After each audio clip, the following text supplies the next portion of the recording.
Crecimiento económico. El crecimiento económico es el cambio cuantitativo o expansión de la economía de un país. El crecimiento económico se mide como el aumento porcentual del Producto Interno Bruto o el Producto Nacional Bruto en un año. Puede ocurrir de dos maneras.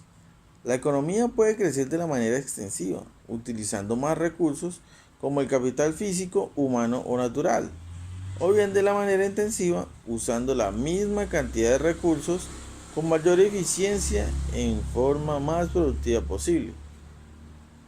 Cuando el crecimiento económico se produce utilizando más mano de obra, nos trae como resultado el aumento del ingreso por habitante. Cuando se logra mediante un uso más productivo de todos los recursos, incluido la mano de obra, trae aparejado un incremento del ingreso por habitante y la mejora del nivel de vida en promedio de la población, ¿sí? En general. El crecimiento económico intensivo es condición vital del desarrollo económico. Ahora, ¿por qué es importante el crecimiento económico? El continuo y rápido crecimiento económico de los países industrializados les ha permitido proporcionar mejores ajustes a los servicios de su población. El crecimiento económico es un objetivo fundamental de los países. Los que no crecen van quedándose en el camino. El mismo es la expansión del Producto Interno Bruto, producción potencial de un país. En otras palabras, o sea, de otra forma, es cuando la frontera de posibilidades de la producción se desplaza hacia afuera. Los economistas miden el crecimiento económico de la producción per cápita de un país a lo largo de un periodo de 10 a 20 años. Así se obtiene una idea mejor de las tendencias a largo plazo. El crecimiento económico existe cuando las variables macroeconómicas reales toman valores que se ajustan a una tendencia ascendente. Las variables macroeconómicas significan que este hecho son el Producto Nacional Bruto, el ingreso nacional, la inversión, el consumo. Los valores que se consideran analizar estos procesos de crecimiento son el producto, el ingreso, la inversión y el consumo por personas en términos reales, ¿sí? Es cierto que el crecimiento económico, al aumentar la riqueza total de la nación, también mejora las posibilidades de reducir la pobreza y resolver los problemas sociales. Pero la historia nos presenta que varios ejemplos en los que el crecimiento económico no se vio comprometido o acompañado de un progreso similar en materia de desarrollo humano,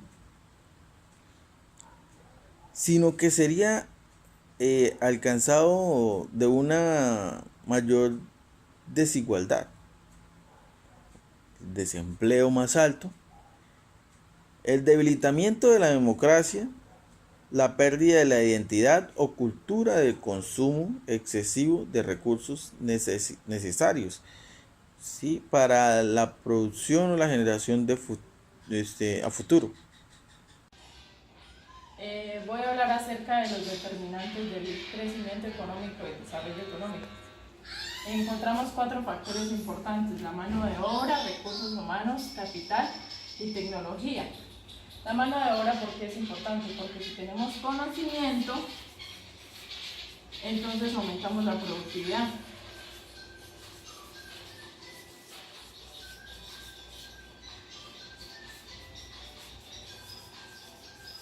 Porque de nada vale tener varios equipos, de tener varias tecnologías, si no sabemos cómo utilizarla. Entonces debemos tener personal capacitado y que sepa desarrollarse en cada una de esas funciones y así hacer que nuestro país tenga un desarrollo, o el país. Los recursos humanos, entre los más importantes está lo que es la tierra, el petróleo, el agua y el gas. El país debe saber utilizar estos recursos y no malgastarlos ni malbaratarlos. Otro factor importante es el capital. ¿Por qué? Porque uno puede invertir en los proyectos que tenga. El capital es esencial para el desarrollo económico, ya que si hay cómo invertir, esos proyectos van a llegar a un éxito, y si mejora se mejora la calidad de los terrenos, que en un momento esto puede llegar a ser proyectos o obras públicas. La tecnología es importante, ¿por qué? Porque pueden haber cambios en los proyectos.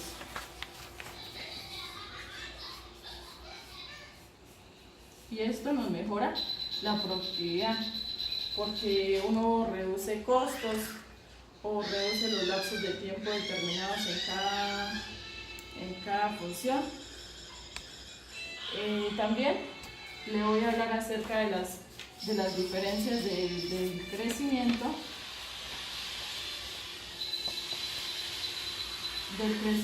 económico y del desarrollo económico. El crecimiento económico, una de las diferencias es que el crecimiento económico se refiere al avance alcanzable de las variables económicas, como son los consumos, las inversiones, el ingreso nacional.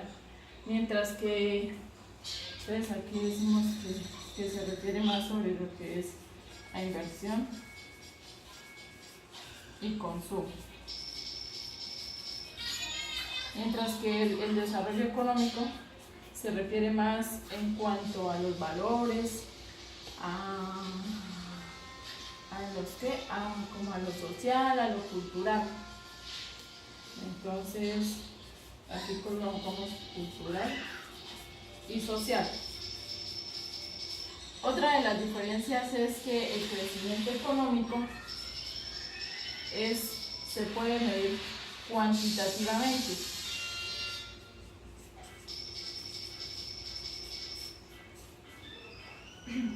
Mientras que el desarrollo económico es como una variación cualitativa y no es muy precisa.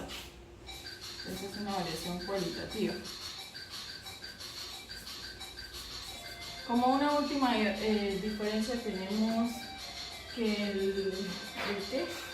el crecimiento económico puede ser más fácil de tener un decrecimiento, de decaerse, mientras que el desarrollo económico es estable. Ese no tiene o sea, sí puede caer en la economía, pero es más fácil de sostenerse. Muchas gracias.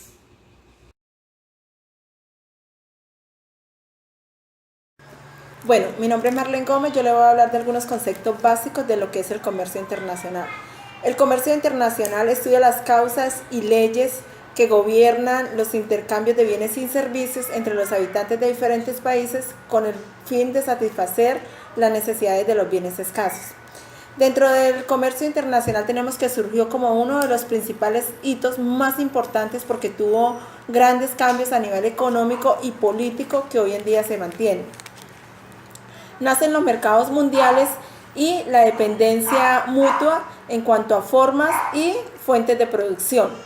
Se especializan en las actividades en donde presentan una ventaja comparativa y esta ventaja sustenta todas las teorías del comercio internacional y la dinámica del mundo actual. Dentro de los factores explicativos del comercio internacional tenemos que marcan la diferencia de las teorías del comercio internacional porque intentan dar respuesta a una serie de interrogantes que surgen como ¿qué comercian los países entre sí? O ¿quién gana y quién pierde en el comercio? Queriendo dar respuesta a estos interrogantes, nacen unos factores explicativos, 3 factores principalmente, entre ellos la diversidad en las condiciones de producción, las diferencias en las preferencias y gustos de los individuos y la existencia de economía en escala, es decir, la producción en masa y la reducción de costos. Tenemos unos conceptos básicos que son del comercio internacional dentro del sector externo de la economía, que integra todo tipo de transacciones que trascienden la frontera de un país a otro. Incluye exportaciones, las importaciones, el dinero, los capitales, los pagos y los derivados de las transacciones. Dentro de esos términos tenemos pues las exportaciones. Las exportaciones incluyen el valor de bienes y servicios producidos internamente adquiridos por no residentes durante el periodo de referencia. Las exportaciones generan divisas para el país, incrementan las tenencias, también aumentan la producción nacional y este elemento nos permite evaluar el grado de competitividad de un país. Las importaciones son bienes comprados a residentes en el resto del mundo y sirven para ver la cantidad de divisas que salen del país. También las importaciones nos permiten verificar cuáles son los sectores que reciben competencia extranjera. Permite visualizar la posibilidad de incrementar la tecnología y por tanto incrementar la producción del país. Otro concepto importante y básico dentro del comercio internacional tenemos la balanza de pagos. La balanza de pagos es la diferencia entre el valor total de sus importaciones y el valor total de las importaciones. Esto incluye los bienes y servicios. Dentro de la balanza de pagos tenemos que se obtiene el excedente comercial. El excedente comercial, los países que exportan más de lo que importan, como por ejemplo China. O el déficit comercial, como países como Estados Unidos que importan más de lo que exportan. Dentro de la balanza de pagos también están compuestas tres cuentas importantes como son la cuenta corriente, la cuenta capital y las reservas internacionales. Muchas gracias. A mí me correspondió como tal hablar de comercio internacional y globalización. ¿Qué es el comercio internacional y qué es la globalización? Son mecanismos que se encuentran conformados por las economías del mundo, particularmente a través del comercio y los flujos financieros, pero también a través de movimientos de personas, conocimientos, que lo que buscan es la cooperación entre países y como tal satisfacer todas sus necesidades. También en el comercio internacional y también la globalización tenemos ventajas como desventajas. Las ventajas que son: la primera, permite una mayor comunicación con cualquier persona alrededor del mundo. Una segunda, intercambio de cultura. Una tercera, desarrollo multidisciplinario de la ciencia y de la tecnología. Un cuarto, el turismo. Un quinto, adelantos en comunicaciones y transportes. Un sexto, liberación del comercio. Un séptimo, serían negociaciones comerciales multilaterales. Y un octavo, desarrollo de mercados financieros multilaterales. También contamos con las desventajas del comercio internacional y la globalización, que es la pérdida de la entidad nacional, la influencia extranjera y la pérdida del empleo. Adicional a esto tenemos los principales factores del comercio internacional y la globalización. En la parte de la economía tenemos comercio e inversiones internacionales. En la parte de la tecnología tenemos la conectividad a Internet. En la parte de la política tenemos la participación de organizaciones internacionales y transferencias monetarias gubernamentales. Y en contacto personal tenemos lo que son los viajes, el turismo, el tráfico telefónico y transferencias personales y fondos hacia el extranjero. Y por último tenemos el crecimiento que ha tenido como tal, la importancia del comercio y el crecimiento que se ha tenido como tal en cada los años. Desde el 2014 hasta el 2018 se ha generado como tal un crecimiento tanto de la economía avanzada, el crecimiento mundial y la economía emergente en el desarrollo. Ahora los dejo con mi compañero que les va a hablar referente a un tema muy importante. Muchas gracias. Buenos días, mi nombre es Inga Alvarado y yo les voy a hablar sobre los organismos que intervienen en el sistema de comercio internacional. Entre ellos tenemos la Organización Mundial del Comercio, el Fondo Monetario Internacional y el Banco Mundial. Veamos de qué se trata cada uno de ellos. Inicialmente tenemos la Organización Mundial del Comercio. Es una organización internacional que se ocupa de las normas que rigen el comercio entre los países. Su finalidad es ayudar a los productores de bienes y servicios, así como también a exportadores e importadores a desarrollar cada una de sus actividades.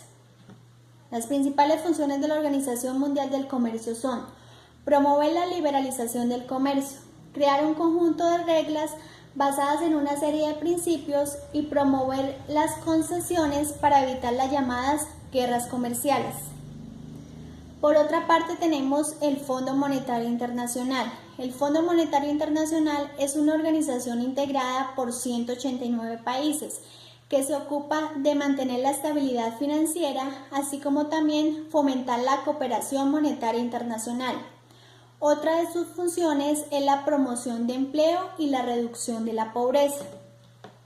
Las responsabilidades del Fondo Monetario Internacional son fomentar la cooperación monetaria internacional, facilitar la expansión y el crecimiento equilibrado del comercio internacional, poner a disposición los recursos de la institución a los países miembros con las dificultades de la balanza de pagos. Y por último tenemos el Banco Mundial. El Banco Mundial es una fuente muy importante de financiamiento, cuyo objetivo principal es reducir los índices de la pobreza y generar prosperidad compartida en los países en desarrollo. Desde su concepción en 1944, el Banco Mundial ha dejado de ser una entidad única a un grupo de 5 instituciones, las cuales son Banco Internacional de Reconstrucción y Desarrollo, Asociación Internacional de Fomento, Cooperación Financiera Internacional, Agencia Multilateral de Garantías y por último tenemos el Centro Internacional de Arreglo de Diferencias Relativas a Inversiones. Muchas gracias. Hola, ¿qué tal? Soy Mariela Jurado y les voy a hablar acerca del comercio internacional y la política comercial. Comercio internacional. Comercio internacional es el intercambio entre productos, bienes y servicios entre 2 o más países. ¿Qué es política comercial? Política comercial es un conjunto de instrumentos y normas que se utilizan para regular las relaciones comerciales de un país con el exterior. Tipos de políticas comerciales. Entre los tipos de políticas comerciales están la proteccionista y la librecambista. La proteccionista es la que cierra la economía y apoya el desarrollo de los sectores productivos. Cuando estos estén preparados, entonces sí se ingresan a los mercados internacionales. La librecambista se inserta activamente en los mercados globalizados para aprovechar los mercados libres. Instrumentos de la política comercial. Para su implementación, la política comercial tiene diferentes medidas o instrumentos, los cuales los países ponen en práctica. Entre ellos están las medidas arancelarias y las medidas no arancelarias. Las medidas arancelarias o barreras arancelarias persiguen 2 objetivos que son proteger las industrias de la competencia extranjera y contribuir a incrementar los ingresos fiscales del país. El instrumento que se utiliza para ejercer este tipo de medida es el arancel, que se conoce como tarifa aduanera. Las medidas no arancelarias son medidas que se basan en cuando hubo una pérdida de significación de las barreras arancelarias como instrumento de protección, entonces eso permitió que fueran reemplazadas por otro tipo de restricciones, formas de regulación no arancelarias. Eso es lo que se conoce como medidas no arancelarias. Clasificación en correspondencia del método que se utiliza para expresar. En cuanto a los aranceles, un arancel consiste en un tipo de impuesto en donde se graban las importaciones al cruzar las fronteras nacionales. Esta clasificación referente a estos aranceles son los siguientes: aranceles específicos, aranceles de ad valorem, aranceles compuestos, aranceles mixtos y aranceles técnicos. Efectos de la aplicación de los aranceles. De manera general, la aplicación de los aranceles puede generar una serie de efectos, entre los que se incrementa el volumen de producción nacional, las compras de bienes importados por parte de los consumidores finales se reducen, también se contribuye al aumento de ingresos fiscales del Estado y se protege la industria nacional de la competencia extranjera, entre otros. Otros instrumentos de la política comercial, entonces están los créditos a las exportaciones, los subsidios a las exportaciones, el dumping de divisas, el dumping de mercancías. Muchas gracias.